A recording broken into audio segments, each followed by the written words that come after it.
Our band this week is Avourneen. The Denver-based trio may specialize in Irish music, but their musical approach pulls from a wealth of other genres and styles. Take a quick look at their awesome style of music. I have gold and I have silver, I have wealth beyond compare. I will buy for her a mansion and a gold ring for her hand. She will dress in silks and satin, she'll have servants to her hand. Step it up, Mary, my fine daughter, step it up, Mary, if you can. Step it up, Mary, my fine daughter, show your legs to the country.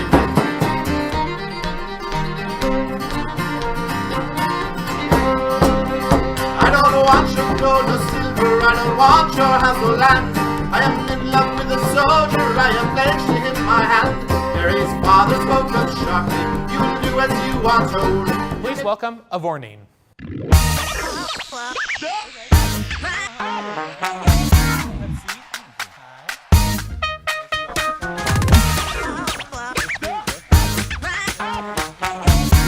Cold River City here, and all four of them were on the couch together. Oh, nice. They're like, we live in a van together, so this is plenty of space. Yeah, we take plenty of road trips, so we know about making the most of it. Yeah. If you look on YouTube, we actually have a tiny couch concert. I saw that. Yeah. I loved the couch concert. That's true. Yeah. I know. We're not going to do a couch concert today, unfortunately. That's fine. We're better. We're more comfortable on stools, I think. Anyway. So tell me a little bit about your music. So, you want me to start? Yeah, please. So, we specialize. Our main theme is traditional Irish music, and we share a love of all different forms of that, from instrumentals to ballads. And that being said, we all come from a wide range of different backgrounds too. I grew up playing a lot of folk music and rock music. Eric is a jazz master. Okay. C has played in symphony orchestras and has done a lot of other stuff. So we kind of fuse all that together. So I think our original material finds its basis in Irish music, but all those other things pop up too. So how did you guys, with all your different backgrounds, get together to make this group? Well, Adam and I met while we were playing for a different group and ended up kind of splitting off to do our own thing. And Eric and I went to DU together. We both went to Lamont, so we pulled Eric in for a CD release. And actually, by the end of the CD release show, not only had Adam and I kind of decided that we wanted to ask Eric to actually join, but Adam's mother strongly encouraged it. If mom says so. That's right. Seal of approval. That's nice. She kind of made an ultimatum. Yeah, you're no longer my son if he doesn't join the band. It wasn't quite that serious. So it was kind of like that. Yeah, a little bit. Yeah. So you have some background here at Metro.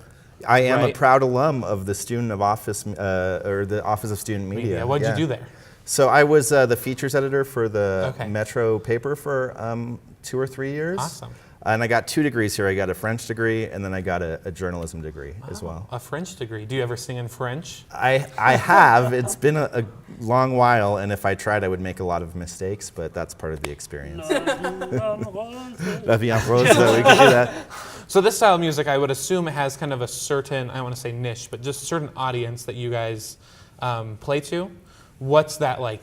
Are they, what is the Irish music crowd like, I guess? Well, they tend to be older. Okay. A lot of older people with heritage, like Irish heritage and Celtic heritage. So a lot of second, third generation immigrants, and then besides that, it's mostly young people that are playing that kind of music, young folk musicians that are really trying to network and meet other bands like them.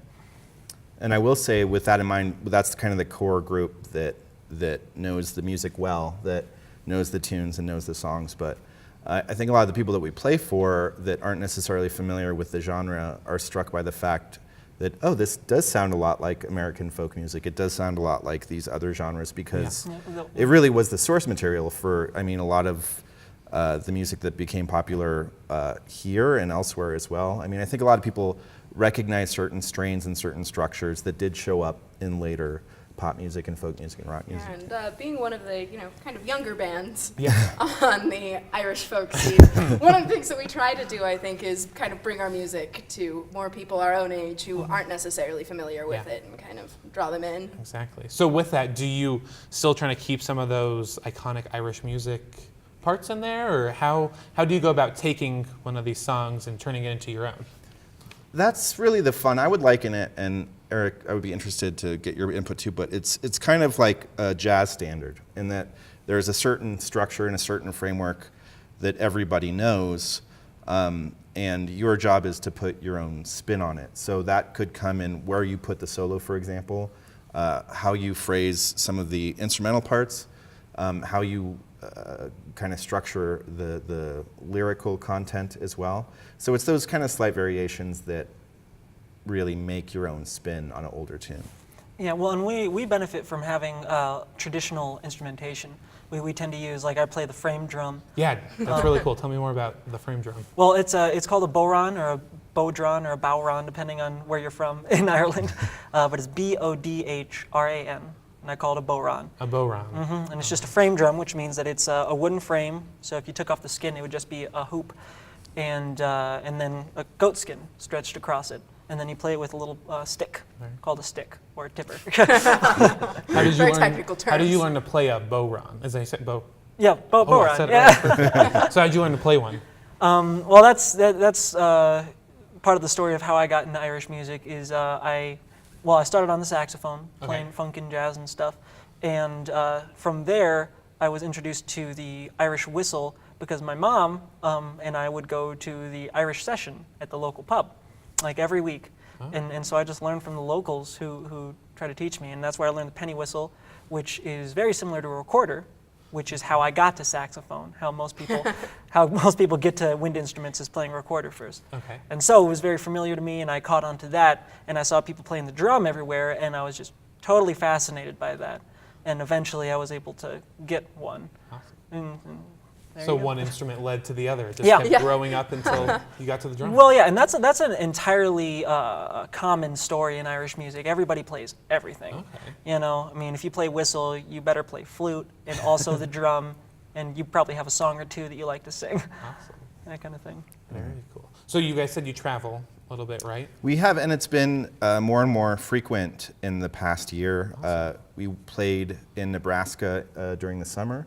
There's an Irish bar out there that goes back, I think, decades, at least 50 years, very right in the middle of town. So they brought us out.